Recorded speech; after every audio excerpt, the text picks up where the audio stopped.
Hello, I'm Jenny Finclia. This is Brain Injury Part 2. When I left you last, I was going to be researching to find some alternative ways for helping people with concussions and brain injuries to help them to feel better. While researching, I found a staggering quote. This is from the Concussion Alliance. Concussions are the most common form of traumatic brain injury.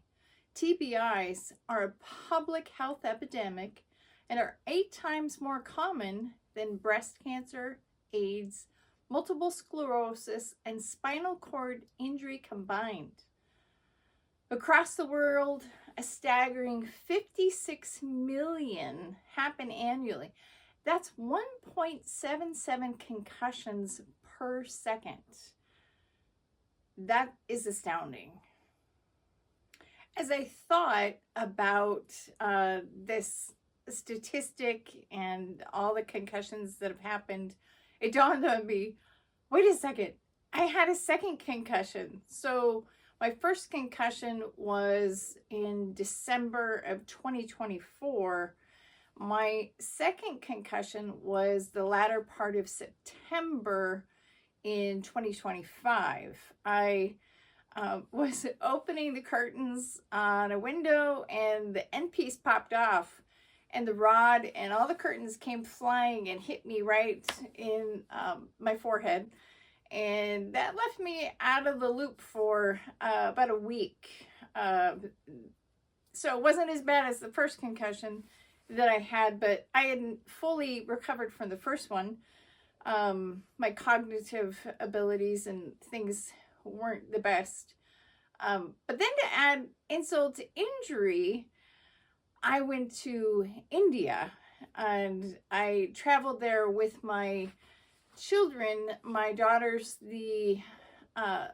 she was the captain for the United States blind women's cricket team. And there was a international competition there, a World Cup.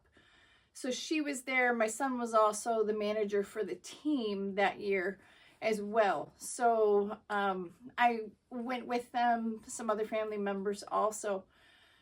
The first period of time there was in New Delhi. And the pollution in New Delhi was unbelievable. So while in Delhi, I took a photo of my weather app to show what the air index was. November 7th, 2025, the Hindustan Times reported Delhi's air quality plunged to hazardous levels on Friday morning, with the city recording an overall air quality index of 727. According to data from Swiss monitor IQ Air. The national capital has been struggling with worsening air conditions since Diwali as a combination of post-festival pollution, farm fires in neighboring states, and low wind activity continues to trap pollutants over the city.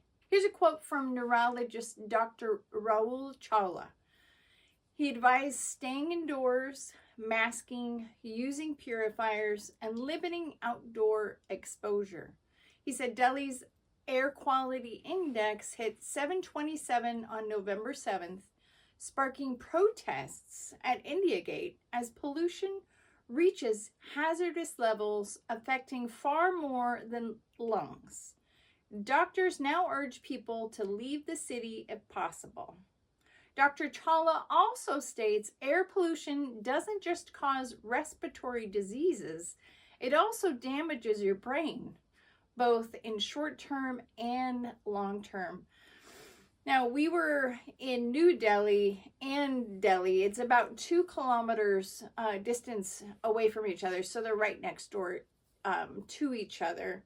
With the air quality index at 727, that is the same as smoking approximately 13 cigarettes a day.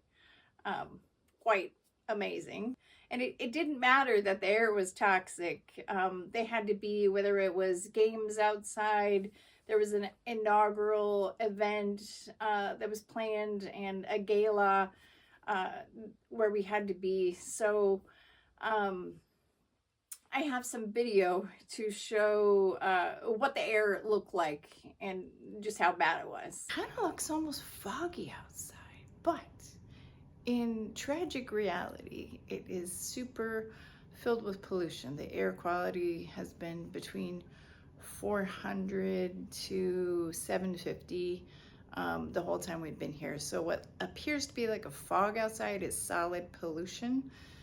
So it's really toxic to breathe. It is a barren wasteland, riddled with fire and ash and dust. The very air you breathe is a poisonous fume.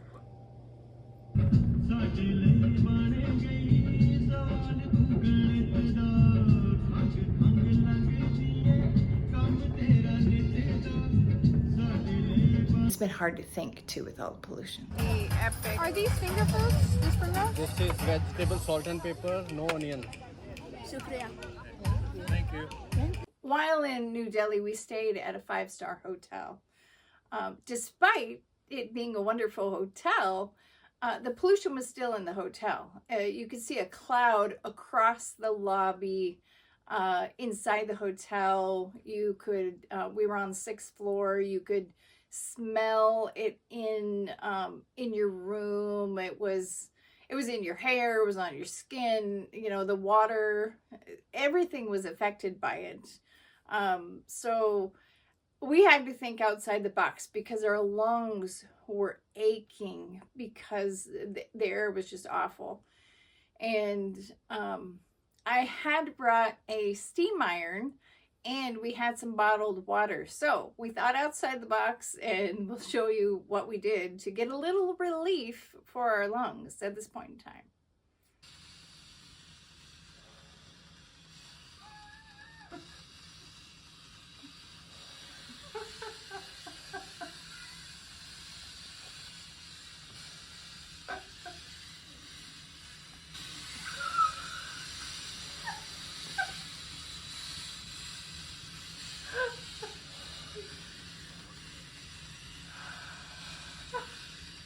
Well, that gives you a little bit of input. So not only did I have the ice skating accident, I had the curtain accident, and I had exposure to some very toxic air. After I got back from India, I was even more of a mess. I reverted backwards. It really affected my brain and my thinking, and my pain level shot up. Everything just went kind of crazy. Okay, hope glimmers in the air. The same day I had my neurology appointment, I had my first appointment at part of a brain study. It was with the University of Wisconsin School of Medicine and Public Health, the departments of neurology and radiology. I'm doing some experimentation to try to help my brain do better. So I'm part of a study. So this is part of my trial get up. So I'm in this big chair and my feet can't touch the ground. I kind of feel like Edith Ann. Here I am. I got a new apparatus. It's taking my heartbeat. It's got light, and we're just going to relax and have fun. Okay? While talking with the people from the study at the university, it dawned on me that there are people right here in front of me who are searching for ways to help people with concussions. And it just encouraged me to know that there's people out there actively looking, actively searching. So that was my glimmer of hope, number one. Then I discovered the Concussion Alliance, a group dedicated to educating and promoting awareness surrounding concussions. Double glimmer of hope. Their mission statement declares, "Our mission is to create resources to help everyone impacted by concussions learn how to manage recovery and advocate for proper care, and inform healthcare providers on current best practices. That's great. Their vision statement says, "We want to build a world where concussions are rare, the public knows the proper steps for recovery, and those with persistent symptoms get timely and appropriate treatment from knowledgeable providers." Wow, wouldn't that be amazing? That'd be great.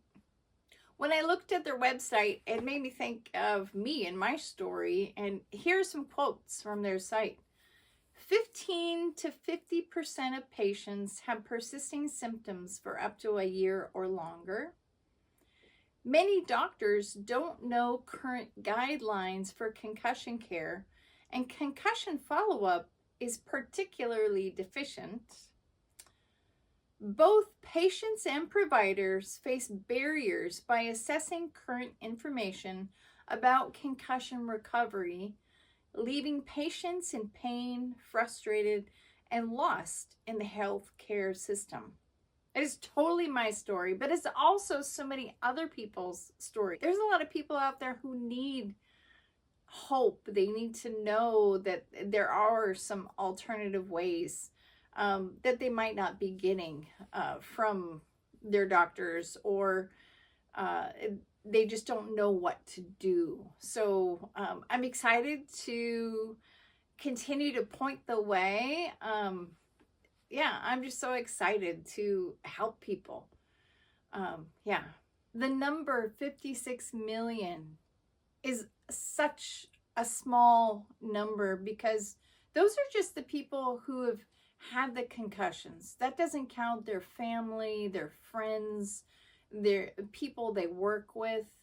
There's so many people who need to be educated on proper concussion care, and what does it mean to have a concussion? What are the symptoms look like in real life? And what are ways that we can take care of ourselves healthfully that will help our concussion to recover quicker, and be able to get that brain connectivity back.